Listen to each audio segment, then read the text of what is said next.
लोकांचं पण स्वप्न आहे, यंदा 2 कोटी लोकांना घरं देण्याचं त्यांचं स्वप्न आहे. आम्ही साधारण मी आजच प्रेसला सांगितलं 30,000 घरं आपण आपल्या पुण्यामध्ये घेतोय, ग्रामीण भागात 5,000 घरं घेतोय. आम्ही काही जागाही निवडलेल्या आहेत. कलेक्टरला माझ्या सूचना होत्या, बावधन आणि काही पिंपरी चिंचवडमध्ये, काही पुण्यामध्ये. म्हणजे जे आपले मी नेहमी सांगतो, आपण काय केलं, तुमचं प्रेझेंटेशन पण खूप चांगलं झालं. तुम्ही एक छोटी डॉक्युमेंटरी दाखवली, ती पण चांगली आहे. तुम्ही अनेकांचं घरांचं स्वप्न पूर्ण करण्याचं काम हे तुमच्या व्यवसायाने केलं, तुमच्या सगळ्या सहकाऱ्यांनी केलं. तुम्ही त्याच्यामधलं मोठं योगदान दिलं, त्याबद्दल मी तुमचं अतिशय मनापासून अभिनंदन करतो, कौतुक करतो आणि पुढच्या वाटचालीला पण शुभेच्छा देतो. आता आम्ही काय केलं आहे, परवा वाळूच्या बद्दल आमचा कॅबिनेटला विषय झाला.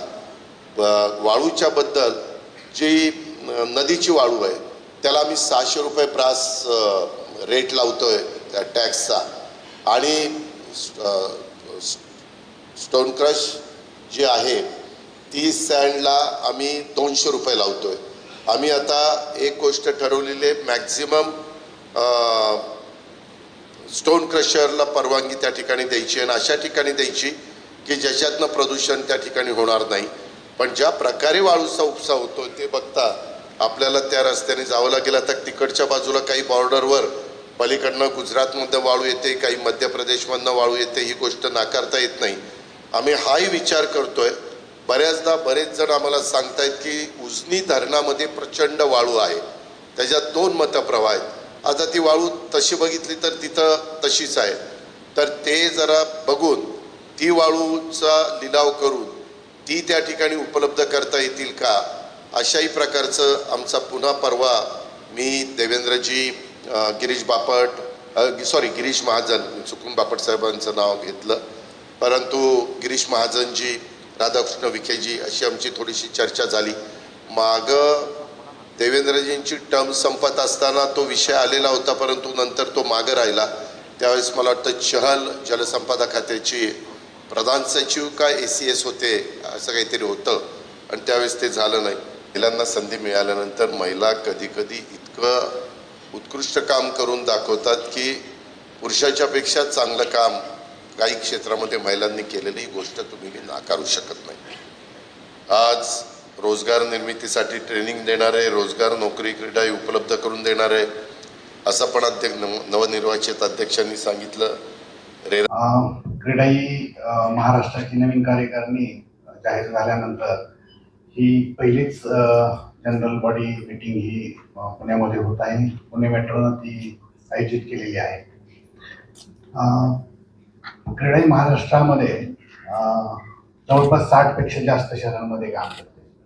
अगदी म्हणायला गेलं तर पूर्वीपासून जे म्हटलं जातं की चांद्यापासून बांद्यापर्यंत, तसं आमचं चंद्रपूरपासून ते इकडे कोकणापर्यंत आणि नवी मुंबईपासून ते नागपूरपर्यंत असा आमचा हा एरिया क्रीडा महाराष्ट्रात येत असतो.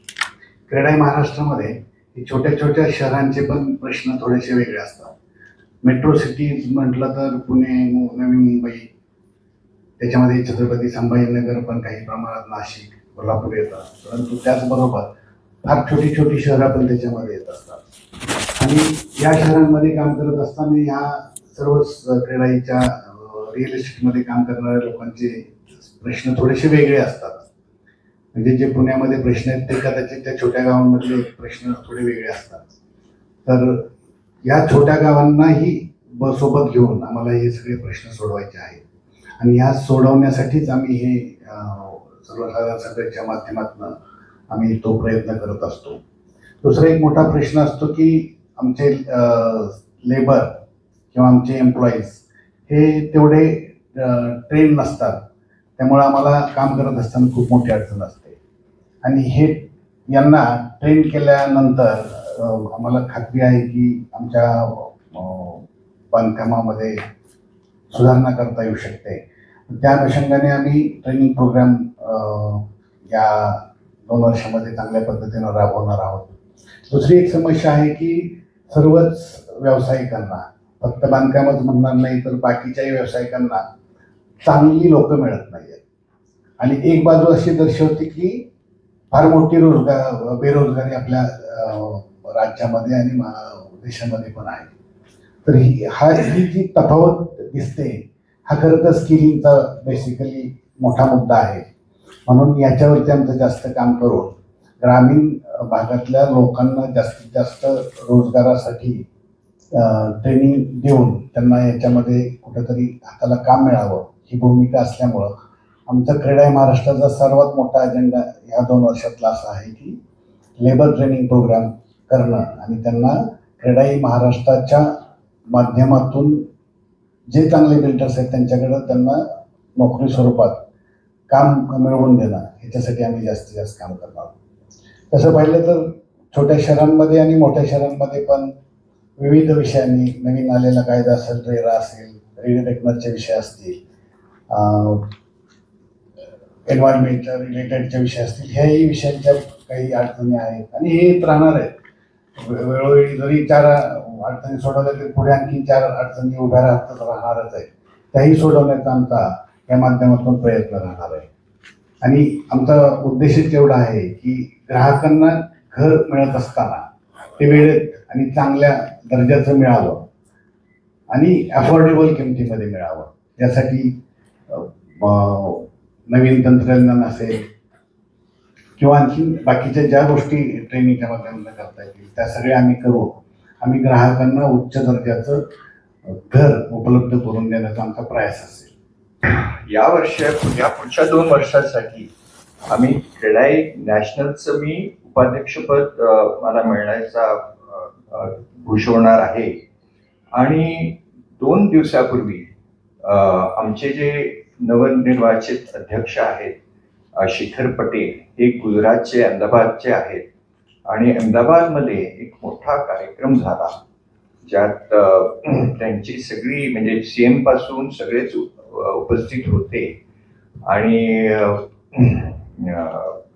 आपल्या होम मिनिस्टर साहेबांनी त्यांना आणि प्राईम मिनिस्टर साहेबांना त्यांना ओपनली सदिच्छाही दिल्या होत्या. त्यामुळे तिथे गेल्यावर एक फरक मोठा जाणवला जो मी आधी मांडतो आणि मग शेखर पटेल साहेबांनी जो अजेंडा ठेवलेला आहे पुढच्या काही 2 वर्षाच्या कार्यकाळात तो आपल्यासमोर मांडतो. एक निश्चित जाणवलं की रिअल इस्टेटसाठी किंवा बांधकाम क्षेत्रासाठी जे महत्त्व आहे या क्षेत्राला त्याची प्रचिती त्यांना होती, राज्यकर्त्यांना मोठ्या प्रमाणात होती आणि त्याच्यावरनं मोठ्या प्रमाणात नोकऱ्या उपलब्ध होतात, लोकांना रोजगार मिळतो आणि त्याच्या व्यतिरिक्त त्याच्यानी सगळ्यांना घरं ही एक मूलभूत गरज आहे ती उपलब्ध होते. सो शेखर पटेल जे आमचे अध्यक्ष आहेत त्यांचा हा 5 पॉइंट अजेंडा त्यांनी तयार केलेला आहे आणि त्यात सगळ्यात महत्त्वाचा जो दुवा आहे तो म्हणजे पहिला असा आहे की बांधकाम क्षेत्राला स्किलिंगची नितांत गरज आहे. ज्या दर्जाचं बांधकाम व्हायला पाहिजे त्या पद्धतीचं देशभरात होत नाही, आपल्याकडेच होत नाही अशातला भाग नाही, देशभरात होत नाही. आणि त्याचे कारणे अनेक आहेत की आपले जे कामगार वर्ग आहे त्याला तो अशिक्षित असतो मुख्यतः आणि त्याला त्या पद्धतीचं ट्रेनिंग मिळालेलं नसतं. तर स्किलिंग हा सगळ्यात मोठा दुवा आहे. क्रीडाई पुण्याच्या संगतीने गेल्या 10-12 वर्षात 3 लाख बांधकाम कामगारांना आम्ही प्रशिक्षण दिलेलं आहे आणि त्या प्रशिक्षणाचा खूप मोठा फायदा प्रामुख्याने पुण्याला झालेला आहे. खरं पुण्याचं बांधकाम क्षेत्र हे त्यातल्या त्यात जास्ती संघटित आहे असं म्हणायला हरकत नाही, कारण ही सगळी जी संकल्पना आहे ती पुण्यातनं राबवली गेली होती. यावेळेला आमच्या अध्यक्षांच्या जो पहिला अजेंडा आहे त्याच्यात त्यांनी स्किलिंग हे जवळजवळ दरवर्षी 10 लाख बांधकाम कामगारांना आणि टेक्निकल म्हणजे सुपरवायझर्स असो, इंजिनियर्स असो त्यांना प्रशिक्षण देण्याचा हे केलेलं आहे. आणि त्यासाठी लागणारे जे पैसे आहेत ते शासनाकडनं आणि CSR फंड जे असतात मोठ्या मोठ्या कंपनीचे CSR हे बंधनकारक असतात त्यातनं हे उपलब्ध करून द्यायचं ठरवलंय. गुजरात सीएमनी त्या स्टेजवरूनच आम्हाला अशी ग्वाही दिली की या कामासाठी आम्ही 100 कोटी रुपये तुम्हाला उपलब्ध करून देऊ गुजरातसाठी, कारण त्यांच्याकडे BOCW अंतर्गत बरेच फंड्स पडलेले आहेत. तर प्रत्येक राज्य तशाच पद्धतीची मागणी आपापल्या राज्यात करणार आहे आणि मला नाही वाटत की पैशाअभावी हा कार्यक्रम लांबेल. याची खूप गरज आहे, हे सगळ्यांनाच कळून चुकलेलं आहे, त्यामुळे हे होईल. Pune, I'll stick to Pune. Of course, I might have a little bit of an overlap with state and the national. You recently heard of the development plan being scrapped, which means a new development plan will be made, which means hopefully less than a few years will go by. But see, every time a development plan is delayed or scrapped, you lose the development potential of that area, you lose the infrastructure being built in that area. So I think our association will now earnestly try to push for this development plan to come up as quickly as possible and in good time. If you all have heard the PCMC and 5-kilometer radius, there is no new environmental clearances being given in that area. It's been, I think, about 9 months, 10 months, almost a year now. You imagine you set up a motorcycle plant and your vehicles are ready to be produced and there's no permission to produce it for a year. Will motorcycle prices go up or go down?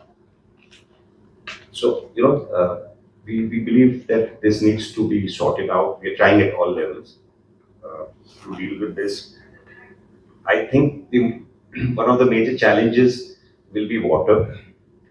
As an association, we will push for more water allocation for Pune, and in the same breath, water metering. That is the need of the hour. We need to be mindful of what the city spends in water. Internally, I think what we also want to do is there's a lot of automation happening around the world. We want to build a center of excellence which will focus on bringing new technologies, bringing new construction technologies to this center of excellence, and therefore in years to come be available for each and every developer. Pune has a lot of developers.